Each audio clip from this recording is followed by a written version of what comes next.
We just heard the Beatles, of course, with Ticket to Ride, released in April of 1965. That year is the subject of a new book called 1965, The Most Revolutionary Year in Music.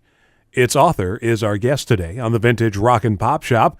Andrew Grant Jackson joins us. Andrew, welcome to the show. Thanks for having me. And not for nothing, but I think you might be the guest with the most patriotic name that we've ever had on the show. My first name was one grandfather's middle name. My middle name's the other one, grandfather's first name. My folks just kind of named me that, and I never got around to changing it. I suppose I could have saved myself some grief.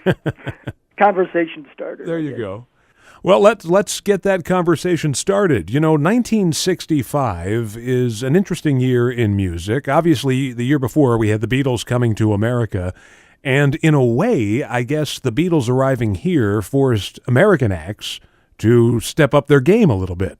Hence the abundance of creativity we heard in 1965. Yeah, well, I would, because not only did you have the pop or rock acts stepping up, like the Beach Boys, but then you had the whole melding of rock and folk, with Dylan and the Byrds, which, suddenly made the lyrics grow up, Right.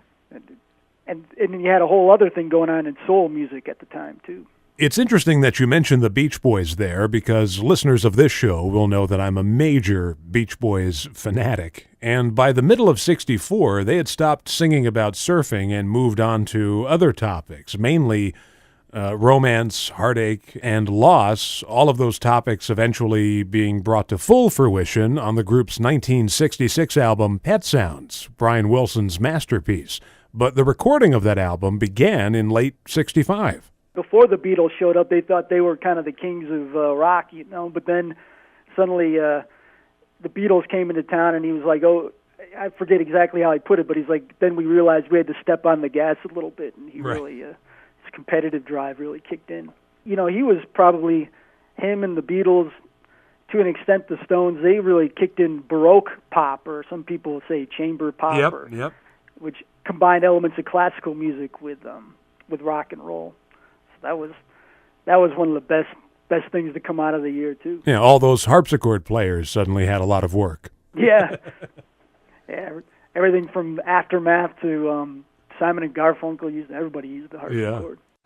We just heard the Beach Boys with You Still Believe in Me from the Pet Sounds album. The recording of that song began on November 1st, 1965, after Brian Wilson heard the Beatles' Rubber Soul album and wanted to top it. Our guest today is Andrew Grant Jackson. His book is called 1965, The Most Revolutionary Year in Music. And, for me, 1966 runs a pretty close second. Oh, yeah. I mean, it's almost splitting hairs when you want to talk about quality of the years. And later years, like the Summer of Love, 67, 1968, with all the, assassinations in Chicago and all that, and 69 Woodstock, those years had all gotten a lot of attention. And I thought, for me, this was personally my favorite year, because I love both real oldies and then I love classic rock, and this was kind of the year that oldies kind of started morphing into classic rock, the ground zero point, Right.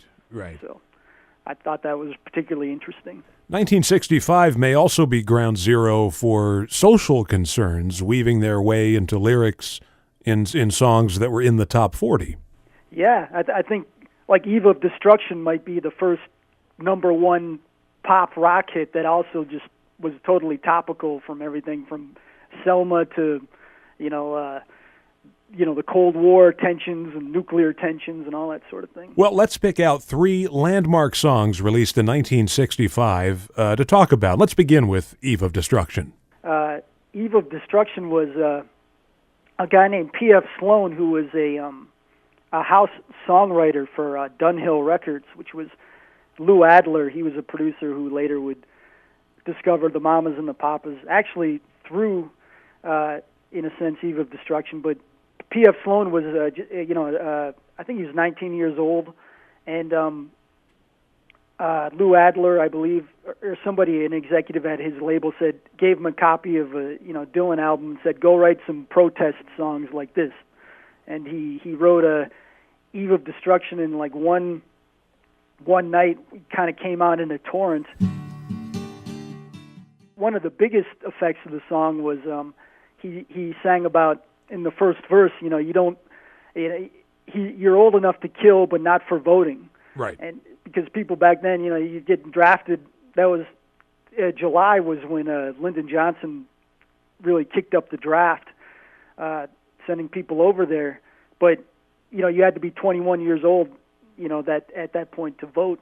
And a lot of people later on said that having a number one single where the singer was saying that right out flat, the injustice of having to go serve in a war without being able to put in your own 2 cents on it, in a vote, that really helped the campaign to get the voting age lowered, because Eisenhower had been for it back in the 50s, and people had tried to do it, Truman, I believe, but it had been stalled in Congress for a long time. But topically, the song was, it came about because Dylan, somebody had wanted to emulate Dylan's topicality, and then they put it with the rock beat, and after that hit number one, suddenly the rules had all changed, and people could write about a lot of different things that they didn't think they were able to before. That was Eve of Destruction by Barry McGuire, a number one hit in September of 1965. Our guest today is Andrew Grant Jackson. His book is called 1965, The Most Revolutionary Year in Music. And Andrew, in listening to that song, it always strikes me that we don't have songs today in the pop charts that reflect on social issues. Yeah, it seems to go in waves. I mean, the 80s, surprisingly, in the mid-80s, there was suddenly a big resurgence of kind of activism with Sun City, Sure. the Artists Against Sun City, and Do They Know It's Christmas and everything. So I guess there's just, there's, for whatever reason, there's certain times that people are, really pushing for change, and there's other times.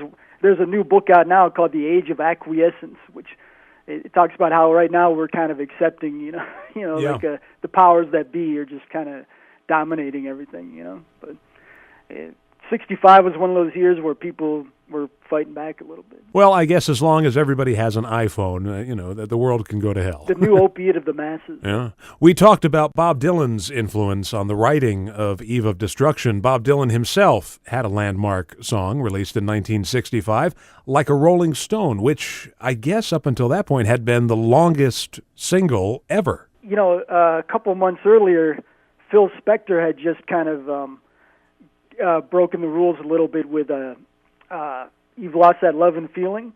Sure.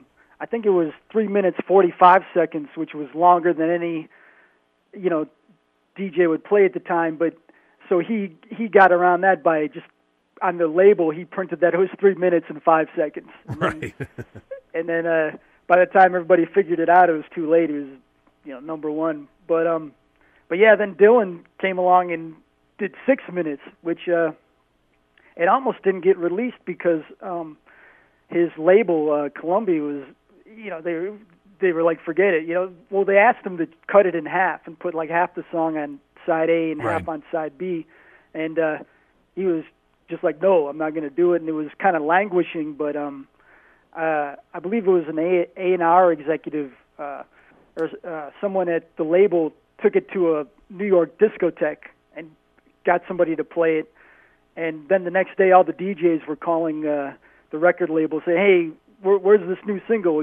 Everybody loves it. And so that's what got the song released. And then, it just broke all the rules, not only in its length, but just his voice was so unconventional, too. That freed up a lot of people as well. And there's still a lot of mystery. Was he writing about, some people say Edie Sedgwick, the actress from Andy Warhol movies, and some people have said Marianne Faithfull, who he had tried to get with when he was in his tour in London earlier that year. And some people say he was writing about himself and his fears if he left the folk music world for trying to make it in rock, maybe he'd lose his home, and be homeless in a sense.